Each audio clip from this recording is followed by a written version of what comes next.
Hello there, and welcome to Broadcasting House, or Shed, again, for another of our short stories from the shed, or poems. This is my secret silent communication centre during lockdown, and I'm broadcasting from here. It's rather nice, isn't it? I hope you like it. I'm going to read you another poem today, one taken from our Bexley Archives local studies collection. I think it's a rather good one. I hope you will too. And I am sad, I know, but I'm really missing the cricket season this year. So it was comforting to discover this wonderful cricket poem from the summer of 1894, featuring the Foots Cray Cricket Club and their fierce battles with local rivals Aynesford. Now, apparently there's a Foots Cray Cricket Club in Australia, but this isn't this one. I think it's long gone, our local Foots Cray Club. But if you are listening in Australia, well, greetings.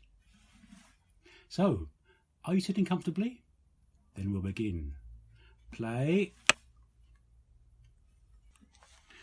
My themes of cricket, triumphant, loud and long, and how Foots Cray beat Aynesford twice, is the burden of my song.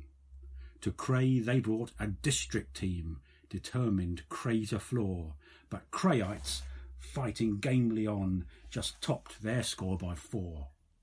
So gathering up their scattered hopes, ere homeward they did trot, they vowed a vow that in return they'd make it doubly hot.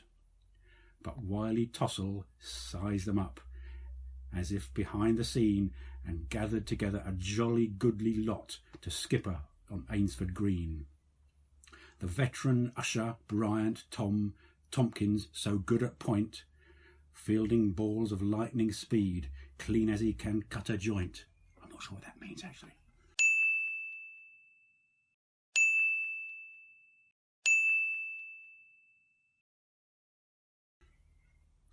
Newton small, Hoare and King tall, Tossell himself a mighty host, with Burgess Bill, whose dexterous skill fits him for any team or post. Peters, good with bat and ball, Grinham and Wooldridge, bowlers full of fire, and Lanaway, whom Huish declared was a rattling fine umpire. That's a good poem. A scorer too, both good and true, neither muff nor flat, a man who knew his business well, one of the brothers Cat. Aynesford won the toss that day, the pitch was good and true, 2 wickets fell for 40-odd, then 10 for 72. Now Foots Cray had the match in hand, but oh, how sad to tell, the first 6 men scored scarcely none, their bowlers bowled too well. This dreadful rot that had set in, could no one stem or stay? Yes, 2 were there who did not quail, all panting for the fray. Tossell and Burgess, 2 stout hearts, both cut and drove, nor drove in vain. No matter how the ball came up, 'twas sent deep field again.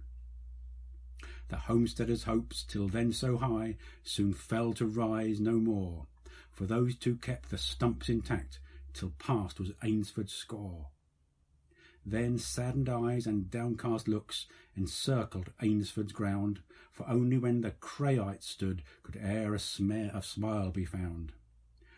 Back homeward o'er the Kentish hills hied Tossell's men a merry lot, for Aynesford woes they felt no throes, they did not care a jot.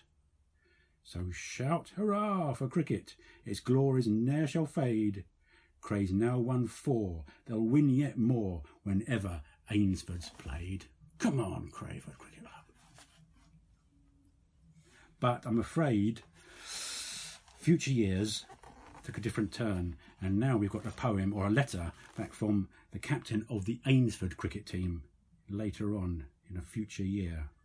So it looks as though Crayford have lost, and here's a letter back to Mr. Tossell of the Foots Cray Cricket Club.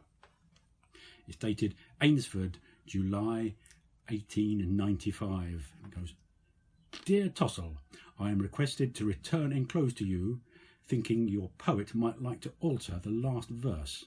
He has yet to learn that it is a bad thing to prophesy unless you know. Captain of Connell's Boys, and that's the Aynesford Cricket Club. So there you are. Exciting, wasn't it? It was for me, I thought. Hope you enjoyed it.